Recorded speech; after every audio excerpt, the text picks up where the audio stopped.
SVGTV's news for Tuesday, April 22nd, 2025. I'm Triska Campbell with the details. Employees at the main administrative building of the Ministry of Education and National Reconciliation today complied with a directive from their union, the Public Service Union, to refrain from occupying their usual workplace. The PSU stated that the decision followed consultations with the workers regarding health-related concerns reportedly linked to mold infestation and other hazards present in the building. I am Desrita Giles Boucher, and I am the second Vice President of the Public Service Union. And the Public Service Union stands in solidarity today with the staff at the Ministry of Education after bringing a grievance to us concerning working conditions which they have deemed affecting their health. So we have since met with the PS, and we were reassured that as of the end of March, the workers would have been relocated. Unfortunately, that did not happen, and while we are here today, the workers asked us to meet with them. And coming out of that meeting with the workers, they have decided to take this action today, where they will remain outside of the building until we are informed of what the department intends to do going forward to rectify the issue that they are facing. So here we have with us this morning, we have employees who are housed in the main building, which is behind me, as well as the lower building, and we have also workers from the other sections within the Ministry of Education who have come to stand in solidarity with their staff members this morning, even though they are not being directly impacted by the mold. I am General Secretary Shelley and Alexander Ross, and as you can see, the workers are outside. That is a decision that the workers decided to take after consultation with the union, because as you know, as trade union, we represent the best interests of the workers, and we have been dealing with this issue for quite some time, and the powers that be, the government, the PS and the other managerial persons in the Ministry of Health has failed to address the issue of mold in the building. So the workers are working in an environment that is not safe, that is not conducive for the health. We have gotten reports that a number of persons would have been ill and recurrent illness over a period of time. So we did meet with our workers, and the workers decided this is what they're going to do. Because as you know, industrial relations is really the last resort for trade unions. But sometimes when we think that you don't have a choice, or when your back is against the wall, or when you need the government to listen to the workers, this is what is happening. So we have written, we wrote, we had meetings with the workers, and the workers decided that they're going to stay off the job today. And persons may say, okay, this is a critical time, we have CPA, we have CSEC coming up, but the workers are our most prized resource, and therefore we have to take that into consideration. So the workers are working in an environment that is not safe, that is not conducive for their health, and nothing has been done, or the management has failed them in terms of addressing the issue. And the union is standing in solidarity with the workers until the matter is resolved. And the union is feeling comfortable that the workers would be in a space where it's conducive, and therefore they can produce, because their health is at risk. President of the PSU, Elroy Boucher, emphasized the importance of ensuring health and safety of workers in their work environment. He referenced the Occupational Health and Safety Act, which he said was passed in Parliament in 2017, but is yet to be implemented. So it's important for the Ministry of Education, for the government, policymakers, those who make the decision, to have this matter sorted and rectified as soon as possible. It's a matter of people's health. Your health is what is at risk, and therefore the state has a duty to ensure that where workers are working, the environment, the workspace is safe to be occupied. I would go to the extent to say, perhaps if we have had the Occupational Safety and Health Act implemented, the act was passed in 2017, all of these buildings that we're having issues with would have been maintained on a regular basis, because the act, based on the act, you have to comply with maintenance to ensure that the environment is safe. So since 2017 that act was passed, and up to today, 2025, it is not yet in place. So there's nothing legal that mandates the government to ensure that these buildings are safe. And therefore, the workers have no other choice, and the unions have no other choice but to do everything in their power to protect the health and safety of the workers, because there's no law doing that now. There is a law on the books, but it's really worthless the way it is now. There's no law doing that. So the union have to fill that gap and to ensure that the workers' health and safety becomes a priority for the state. And this is not, education is not the only area that we have problem with this sort of contamination of mold in buildings and unsafe conditions under which people work. You have the same problem at fisheries, and we instructed the workers at fisheries a few weeks ago to take the same action. You have the same problem down at public health building. Those workers are actually doing exactly what these workers are doing today. Some workers reported that the poor working conditions have been making them sick frequently. Okay, so we're here today. Do I say why we're here today? Yeah. Okay, so we're here today protesting the mold situation. We are on a sit-out at the Ministry of Education, trying to get some sort of resolve into the matter of the mold. I have been working here for the past couple of years, and this is the most I have been on sick leave. Since I have been here, I'm experiencing respiratory issues as well as the triggering of my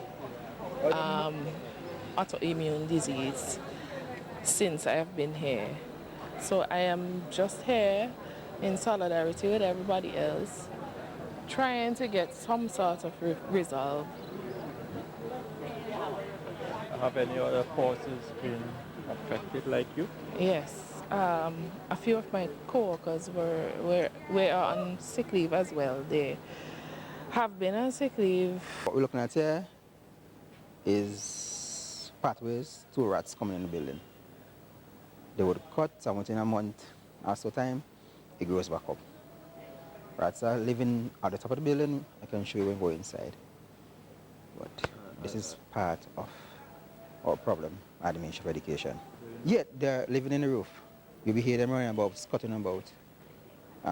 Think he'll come a couple of times and they put pebbles. They come, they eat, they go, but yeah, the rats are living in the building. They're living under the roof. There's a boarding that we come on. You will see it when you go inside. Number of staff members who come sick on a regular basis. Bronchitis, fluid in the lungs, tonsillitis, hoarseness, you name it, swollen eye, all these are symptoms of mold.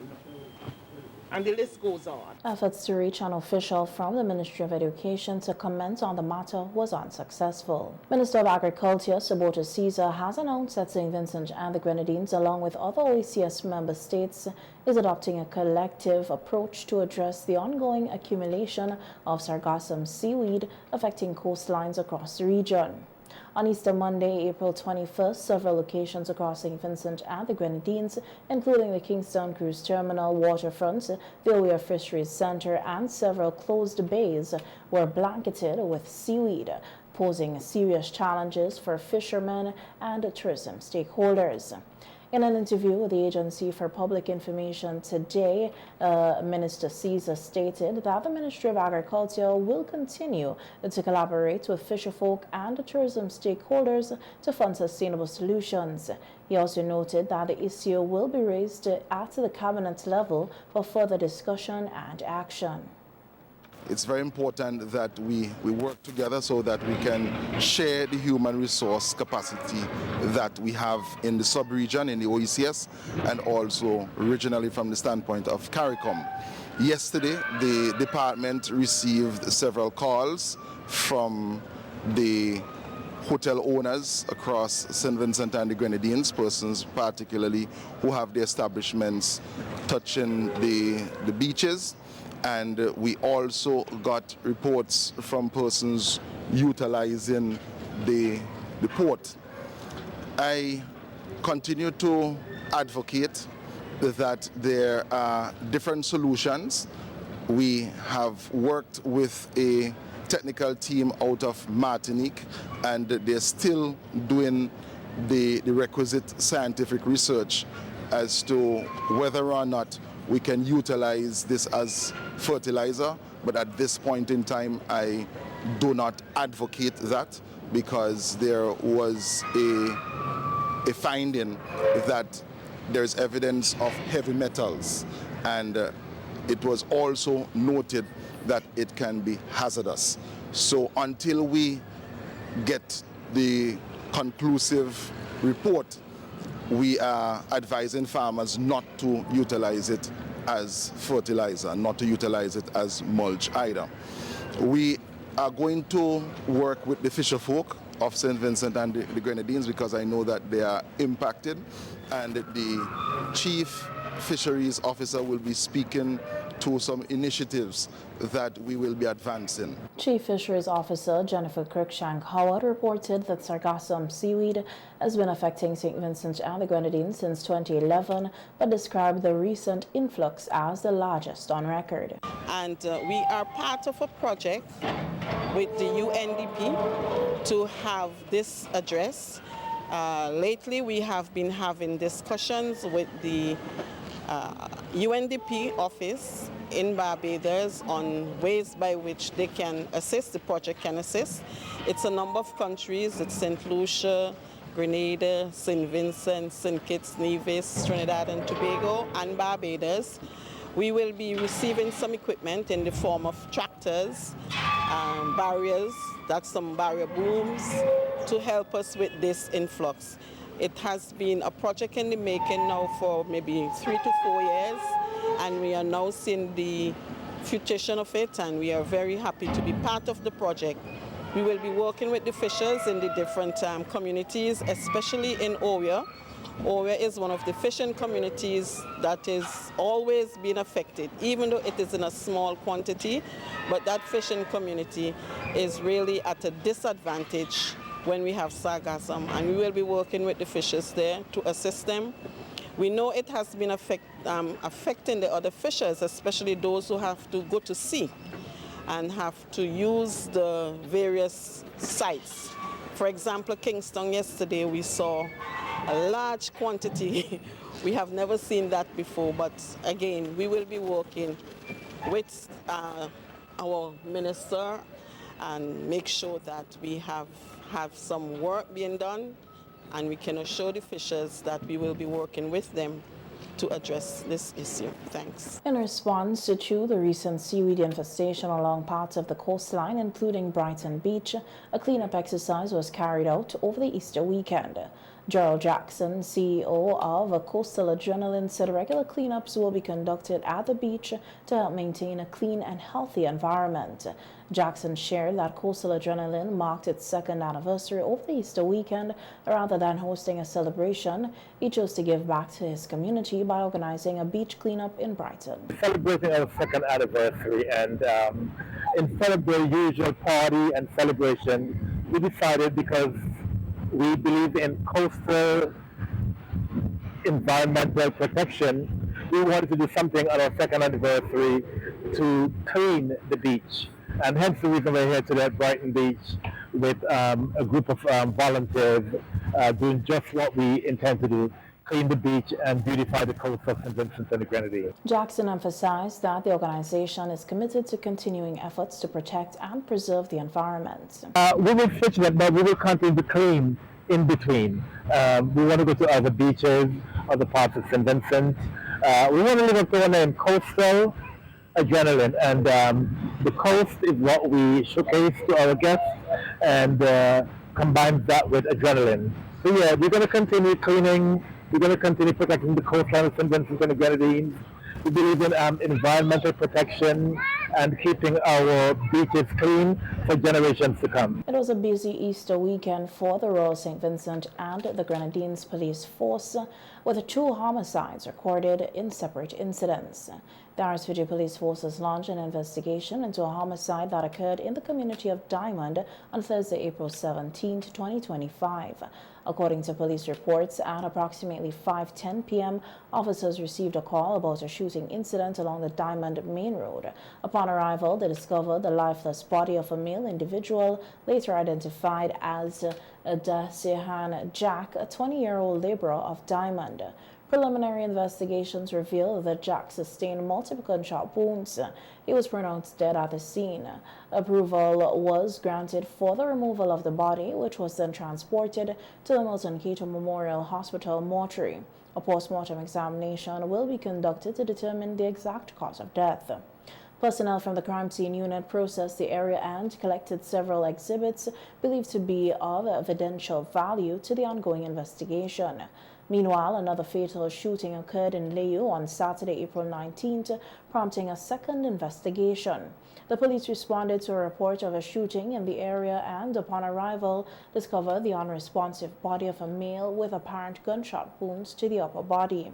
The deceased was identified as Oranzo Garaway, a 26-year-old laborer of Layu. He was pronounced dead at the scene. The crime scene unit processed the location and collected items of evidential value. The body was removed with the appropriate authorizations, and post-mortem examination is also scheduled to be determined the cause of death. The SVG police force is appealing to members of the public who may have witnessed either of these incidents or who may have information to assist with the investigations. Individuals are urged to contact the Criminal Investigations Department, Major Crimes Unit at 456-1810 or the nearest police station. All information will be treated with strict confidence. The curtains came down on the inaugural St. Vincent and the Grenadines Sailing Week 2025 with a closing and a prize-giving ceremony held in Beckway on Easter Monday, April 21st. The first event on the calendar for SVG Sailing Week was the Bougainvillea Cup, which began immediately after the official opening on April 13th. The Cup continued on April 15th and 16th, featuring thrilling races off the coast of Mairo and Canawan. Speaking at the closing ceremony, chairperson of the SVG Tourism Authority, Bianca Porter, expressed satisfaction in collaborating with various stakeholders to host the Beckway Regatta, which was incorporated into SVG Sailing Week 2025. We are so happy that we were able to be instrumental in making this regatta happen again.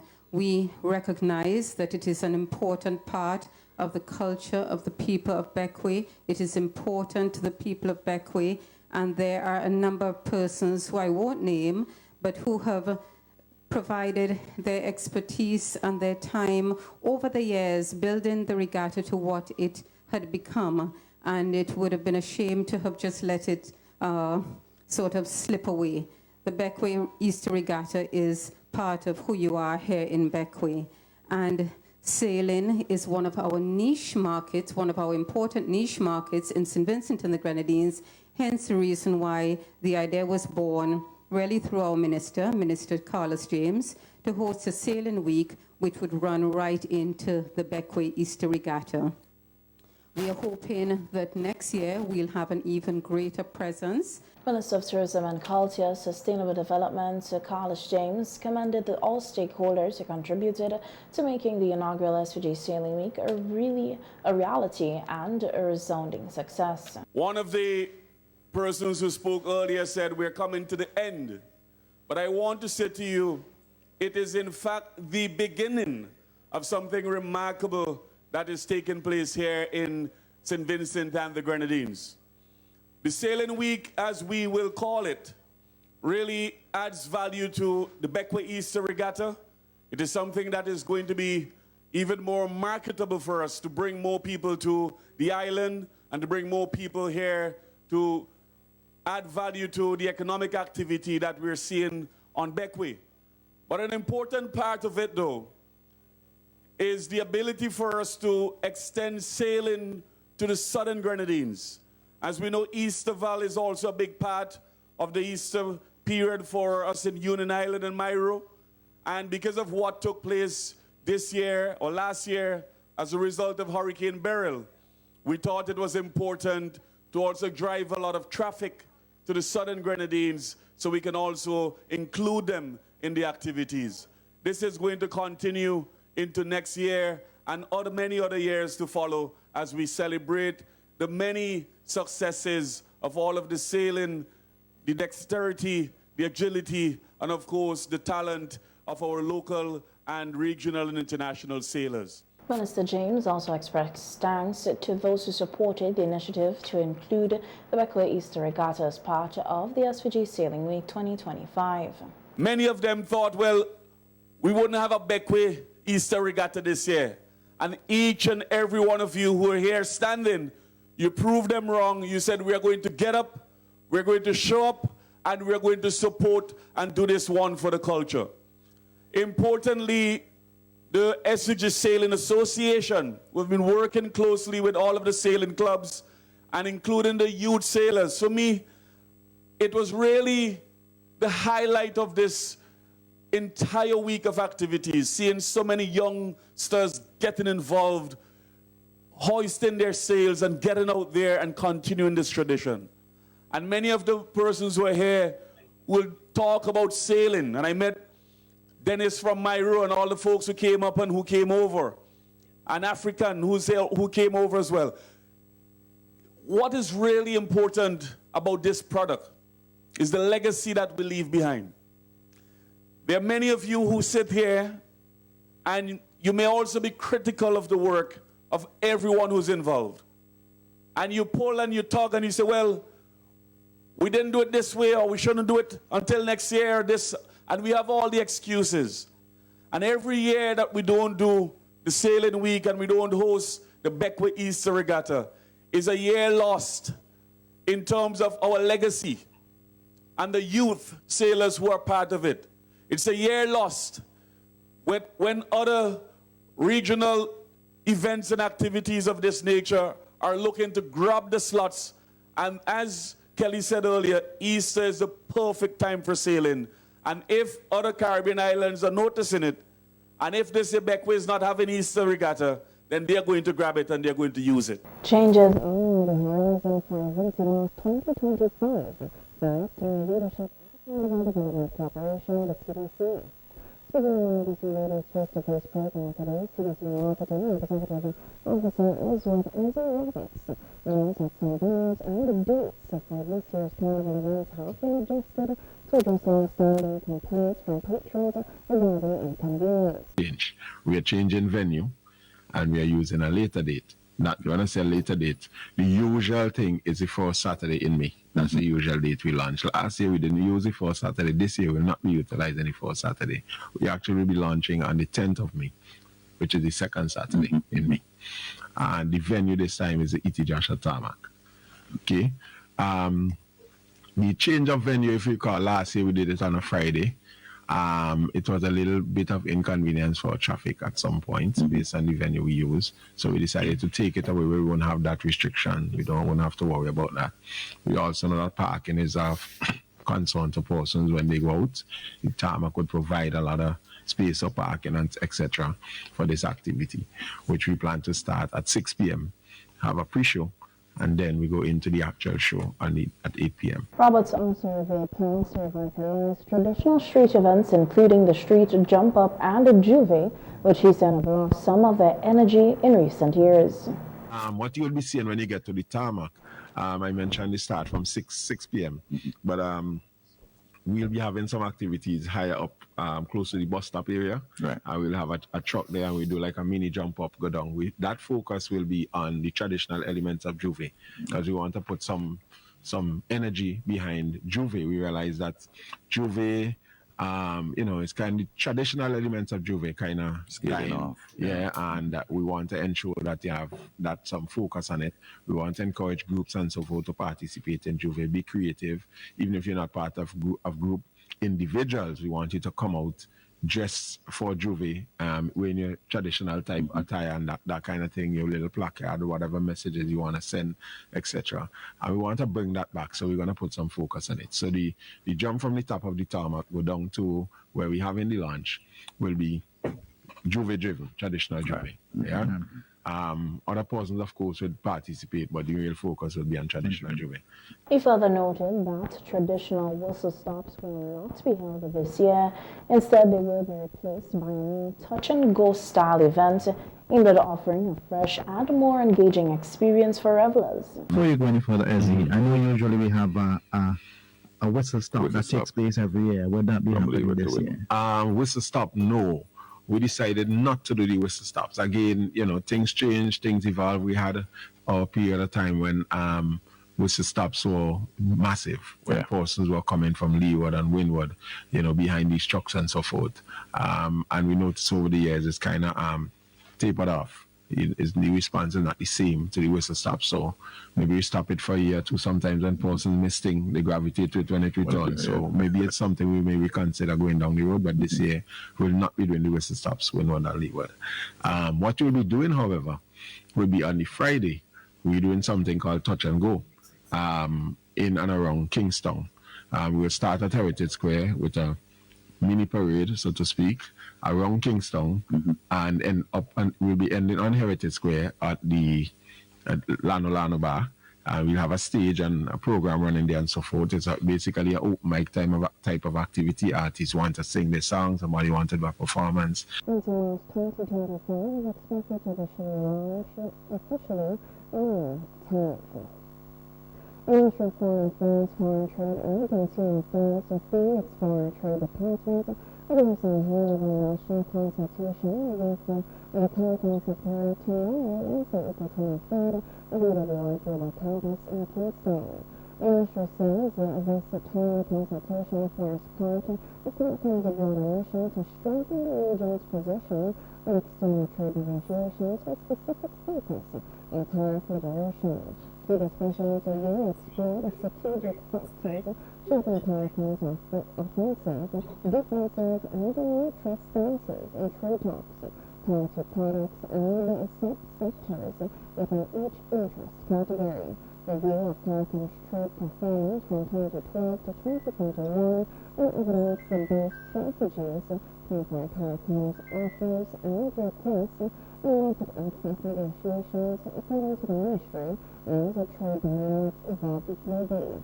This consultation is a critical platform for stakeholders to ensure that government and governments in the wider region are well positioned to negotiate fair, beneficial, and equality trade agreements.